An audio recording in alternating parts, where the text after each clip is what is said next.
அன்புக்குரியவர்களே, ஆண்டவராகிய இயேசு கிறிஸ்து நாமத்திலே நான் உங்களை வாழ்த்துகிறேன். இந்த நாளில் கூட கர்த்தருடைய வேதத்திலிருந்து நாம் ஒரு வசனத்தை தியானிக்க போகிறோம். ஏசாயா தீர்க்கதரிசியினுடைய புஸ்தகத்திலிருந்து 48ஆம் அதிகாரம் 17ஆம் வசனத்தை நாம் தியானிக்க இருக்கிறோம்.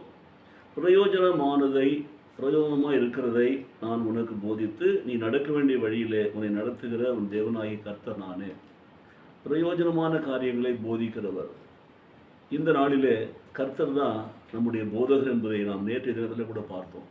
நான் உனக்கு போதித்து நீ நடக்க வேண்டிய வழியை உனக்கு காட்டுவேன், உன்மேல் என் கண்ணை வைத்து உனக்கு ஆலோசனை சொல்லுவேன் என்று நேற்று நாம் பார்த்தோம். இன்றைக்கு நாம் பார்க்கிறோம், பிரயோஜனமாக இருக்கிறதை உனக்கு நான் போதிப்பேன், போதித்து நீ நடக்க வேண்டிய வழியிலே உன்னை நடத்துகிற தேவனாகிய கர்த்தர் நானே. எனக்கு பிரியமான சகோதர சகோதரிகளே, அவர்தான் நம்முடைய பரலோக தகப்பன். அவர்தான் பரலோகத்திலிருந்து நம்மை நடத்துகிறவர். பூமியில் மனுஷனாக வந்து பிறந்து நம்முடைய பாவங்களுக்காக பாடுபட்டு ரத்தம் சிந்தி நம்ம மீட்டெடுத்தார். பூமியில் வாழ்ந்தபோது நமக்கு மறுபடியும் போதித்தார், வாழ வேண்டிய வழிகளை கற்றுக் கொடுத்தார். ஆகவே நம்மை நடத்துகிற தேவனுடைய சத்தத்திற்கு நாம் செவி கொடுக்க வேண்டும். அப்பொழுதுதான் அவர் பிரயோஜனமான காரியங்களை நமக்கு போதிக்கிறதை நாம் அறிவோம். அதோடு மாத்திரமல்ல, அந்த போதனைகளுக்கு நாம் செவி கொடுத்து நடக்கிற பொழுது அவர் நம்மை நடத்துவார், நடக்க வேண்டிய வழியிலே நடத்துவார், நித்தமும் நடத்துவார், ஆசீர்வாதத்தின் பாதையை நடத்துவார். எல்லாவற்றுக்கும் மேலாக எல்லா தீமைகளுக்கும் விலக்கி நம்மை பாதுகாப்பார். வியாதி வேதனைகளிலிருந்து நம்மை விலக்கி பாதுகாப்பார். நம்மை சுகத்தோடு பலத்தோடு மாத்திரம் நடத்துவதல்ல, நம்மை இந்த பூமியிலே உயிருள்ள சாட்சிகளாய் வைப்பார். ஆகவே எனக்கு பிரியமான சகோதர சகோதரிகளே, கர்த்தருடைய சத்தத்திற்கு நாம் செவி கொடுப்போம். அவர் போதிக்கிற பொழுது அவருடைய போதனைகளை கவனமாய் கேட்டு நம்முடைய இருதயத்திலே சிந்தையிலே நிறுத்தி தியானித்து சொந்தமாக்கி அதன்படி நடக்க ஒப்புக் கொடுக்கிற பொழுது நடக்கலை, அவர் தான் நம்மை நடத்துகிறார். நடக்க வேண்டிய வழியில் நடத்துகிறார்.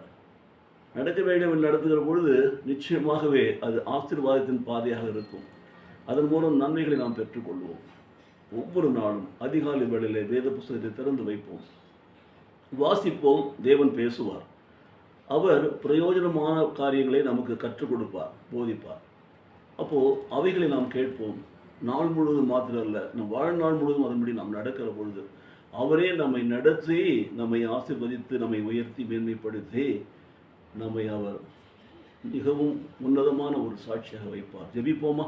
எங்களை நேசிக்கிற நல்ல பிதாவே, இந்த நாளில் கூட இந்த காலை வேளையில் ஆண்டவரே, நாங்கள் ஏசாயா தீர்க்கதரிசி புஸ்தகத்தில் 48ஆம் அதிகாரத்தில் 17ஆம் வசனத்தை தியானித்திருக்கிறோம். பிரயோஜனமாக இருக்கிறதே எங்களுக்கு போதிக்கிற தெய்வமே, எங்களை போதித்து நாங்கள் அதன்படி நடக்கிற பொழுது எங்களை நடத்துகிற தெய்வமே, எங்களை நடத்தி இந்த பூமியிலே எங்களை உயிருள்ள சாட்சிகளை வைக்கிற தெய்வமே, இந்த காலை வேளையிலே நாங்கள் ஒப்பு கொடுத்து ஜெபிக்கிறோம். எங்கள் வாழ்நாள் முழுவதும் உமக்கு பிரியமான பிள்ளைகளாய் வாழ கர்த்தர்தாமே எங்களை உமக்கு பிரியமான வகைகளை நடத்தி எங்களை ஆசீர்வதிப்பீராக, உயிருள்ள சாட்சிகளை வைப்பீராக, இந்த நாமத்தை உயர்த்துகிற பிள்ளைகளாக எங்களை உயர்த்துவீராக. இயேசு கிறிஸ்து நாமத்திலே பிதாவே, ஆமென், ஆமென்.